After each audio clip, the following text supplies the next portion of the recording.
That's how close we are to the Kazan Kremlin. When you hear the word Kremlin, a lot of people already think about Moscow. But actually, there are Kremlins in other Russian cities as well. Kremlin is a word that means fortress, a fortress inside a city. And the Kazan Kremlin is among the most beautiful ones.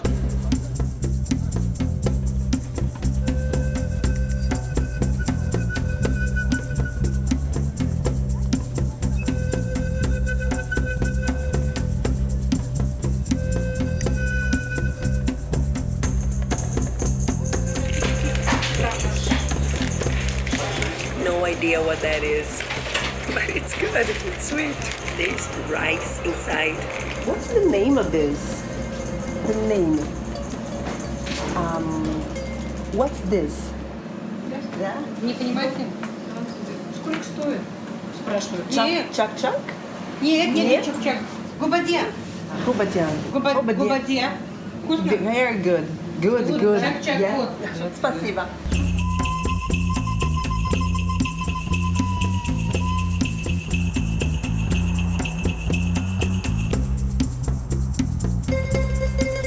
Oh, the Kremlin! Oh, wow. Let's go explore. You just pay something here at the entrance if you want to do a tour. But to visit the Kremlin itself, it's totally free. You need Google Translate to read anything here. There's nothing in English.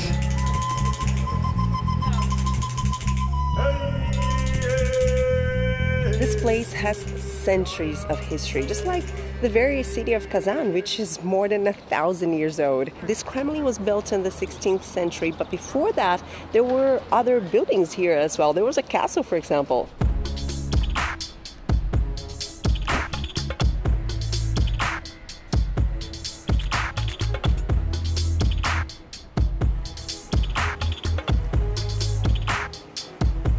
The coolest thing about this Kremlin is that it reflects the multicultural nature of Kazan with the Muslim side and a Christian side. And the main point here in this Kremlin, like the focal point, it's actually a mosque, Kol Sharif. The original mosque here was both built and destroyed in the 16th century. This when Kazan was not even part of Russia yet. And its name, Kol Sharif, is a homage to a Muslim leader who died defending Kazan from the Russian troops. This mosque here now is really recent. It was inaugurated in 2005. To get in, both men and women need clothes that cover the knees and also the shoulders. Women also need headscarves. If you don't have, you can borrow one.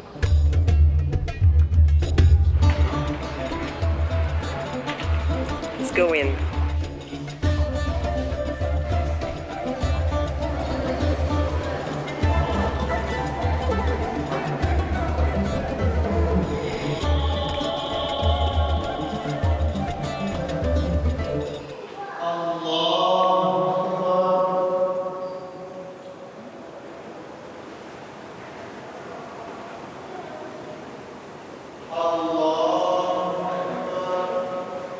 Only men go down there.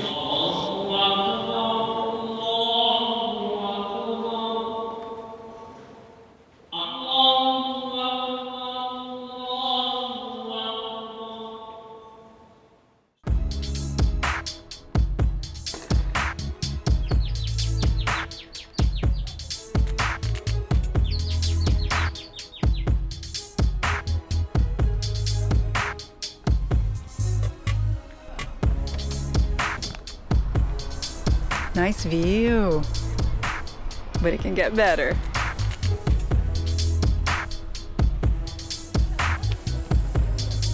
This is the observation tower, 50 rubles to go up. I'll be in that little window.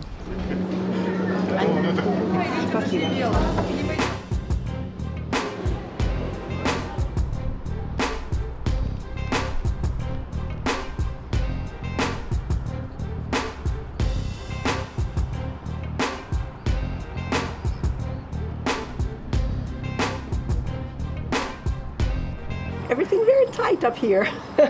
Panoramic view here to protect the fortress. It's beautiful.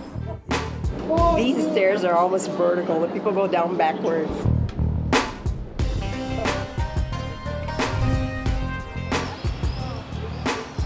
Another famous tower here at the Kremlin is Soyembika. It was a leaning tower. It has leaned about 2 meters, just like Pisa, but today it has been stabilized. This one is closed, you can't go up, but if it was allowed, I don't think I'd have the courage either. During the Imperial Russia, there was a double-headed eagle up there. Traditionally, this is a symbol that represents power. And when the Tsars ruled here, it had the same meaning. Then the Bolsheviks took over and they replaced it with a red star, which represents communism. Today, it's a Muslim crescent representing Islam. Rumor has it that this tower even inspired the towers in the Moscow Kremlin. Right beside you can see where the khans of the Khanate of Kazan are buried. This was when Kazan didn't even belong to Russia yet, and it was a Khanate. Wow. These died in 1467 and 78. Khans were leaders. This was in the 15th and 16th centuries. And before that, this region here was part of a country, let's put it this way, that doesn't even exist anymore, called Volga, Bulgaria. In Russia, there are various ethnicities, and here in Kazan, the Tatars are the majority. They have unique culture, food, and language, for example.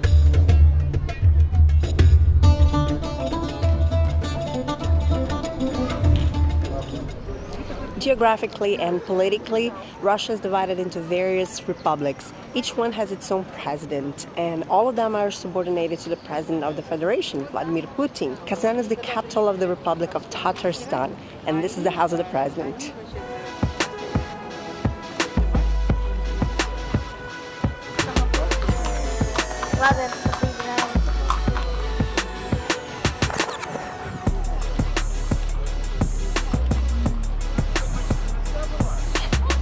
There are so many old buildings in the Kazan Kremlin, but the oldest is this one right here. This is the Annunciation Cathedral from 1562.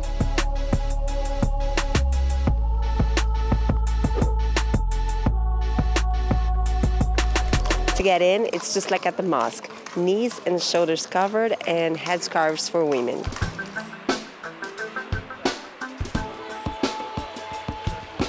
I noticed that most Orthodox women put their scarves like this with a knot like this, so I try to do something similar.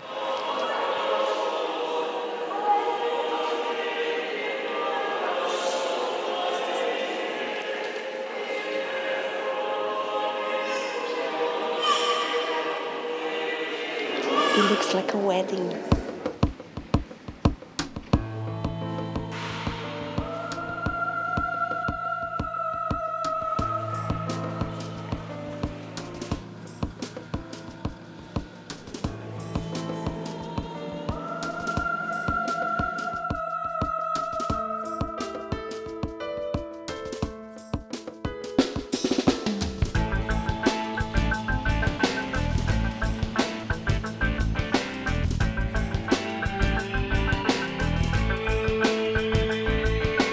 Several important Orthodox archbishops are buried here. Very interesting, huh? Muslims and Christians, each with its own faiths and beliefs, living side by side like this, peacefully. Ah, viewpoint. Wow, look at this view up here, really nice. This is the Kazanka River, and very close, I think right over there, it meets the Volga. This is why this location is so important. This is why they built a fortress here.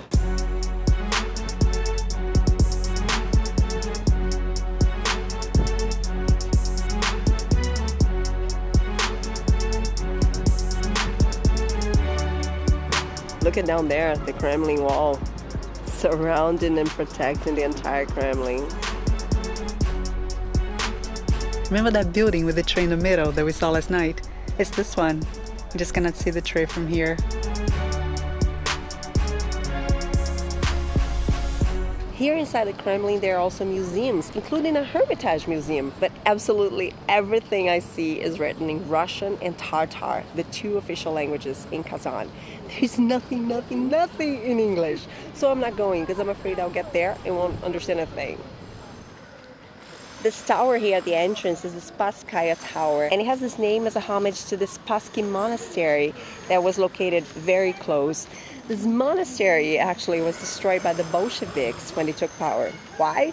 they abolished religion. And something I thought was very interesting is that the Communist Tower is on top of it. You're probably wondering what's all this noise about, right? There's a huge refurbishment project going on here. There might be a new attraction soon.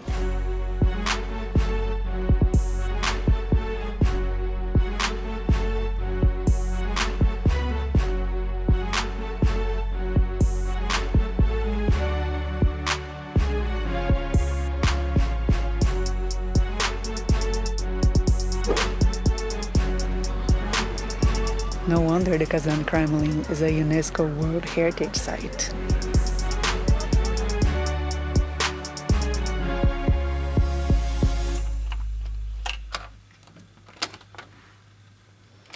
Our hotel here is so close to the Kremlin. It's the Courtyard Marriott. So let me show it to you. It's like new, very nice. I really like it.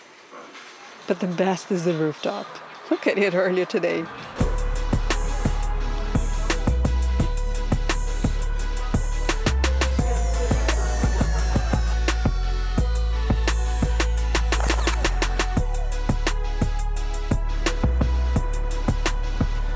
I can't believe we're this close to the Kremlin, paying like $45 a night.